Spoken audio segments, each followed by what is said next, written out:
Posible ngayong Abril o sa Mayo, kakasuhan ang plunder ng Office of the Ombudsman sila dating Senate President Jesus Escudero at dating House Speaker Martin Romualdez, kaugnay sa pagtanggap umano nila ng kickback sa flood control projects. Wala pang reaksyon si Escudero. Ang kampo naman ni Romualdez tiwala raw na mareresolba ang issue batay sa due process at hindi anila sa pamagitan ng politika o espekulasyon. May unang balita si Rafi Tima. Bumuhos sa mga kalsada ang galit ng taong bayan nang maisiwalat ang tungkol sa umunoy mga anomalya sa mga proyekto kontra baha. Inanunsyo ng Office of the Ombudsman na dalawang dating leader ng Kongreso ang nakatakda nilang kasuhan. Sina dating Senate President Jesus Escudero at ang pinsan ng Pangulo na si dating House Speaker Martin Romualdez.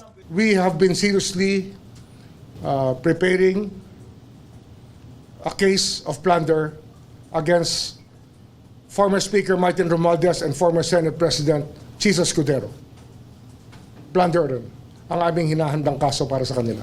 Sina Romualdez at Escudero, kapwa ay nakusahan dati ng pagtanggap ng kickback mula sa mga maanumalya umunong flood control projects sa pagdinig ng Senate Blue Ribbon Committee. Actually, narinig nyo na yung istorya eh.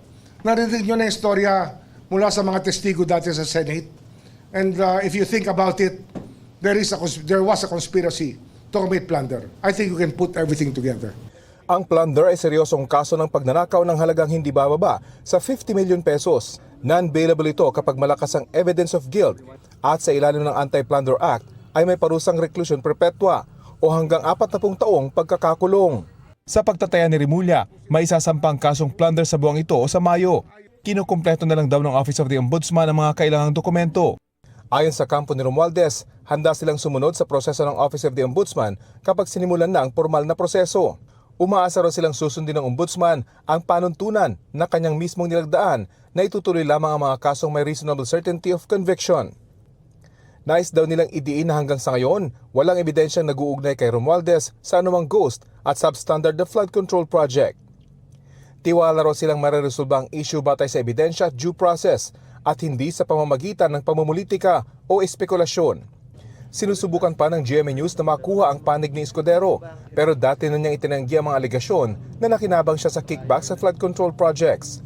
Bukod kina Escudero at Romualdez, marami pa raw ang madadamay kabilang ang mga nasa ekotibo dahil ang inihahanda nilang kaso may kinalaman sa pagbuo ng budget.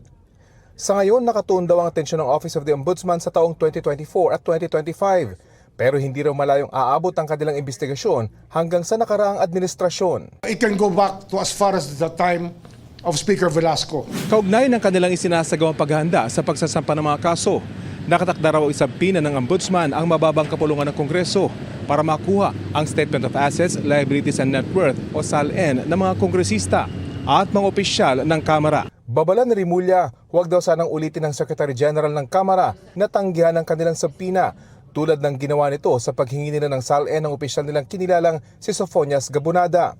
Ang ranggo niya yata ay Deputy Secretary General at ito po tungkol sa mga plunder cases din. Banta ni Rimulya, kapag hindi nakuha ng Office of the Ombudsman ang hinihinging SALN ngayong linggo, ay ipasususpindi niya sa pwesto si House Secretary General Cheloy Garafil. Public notice lang po. Susunod na gawin po sa amin to ng Kongreso, I will cite the Secretary General in contempt. At hindi ko may papayag na baliwalain nila ang Office of the Ombudsman. Magkasubukan na po ang ating legal system kung ito po ang kinakailangan.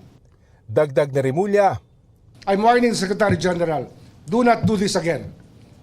We will cite you for contempt and we will suspend you, if not remove you from office. sa kasalukuyan sina dating Senador Bong Revilla at dating Congressman Zaldico ang pinakamalalaking pangalan ng mga public official na nakasuhan dahil sa flood control scandal. Ito ang unang balita. Rafi Tima, GMA News. Sa pahayag ni House Secretary General Cheloy Garafil, sinabi niyang wala silang intensyon na magpakita ng pagkawalang galang sa Office of the Ombudsman. Hindi rin daw sila umiiwas sa pagtugon sa Ombudsman. Pinoproseso raw nila ang mga komunikasyon na ipinapadala sa Kamara na batay sa mga patakaran. Asikasuhin daw nila ito ng naayon sa mga tuntunin at ng may paggalang sa institusyon.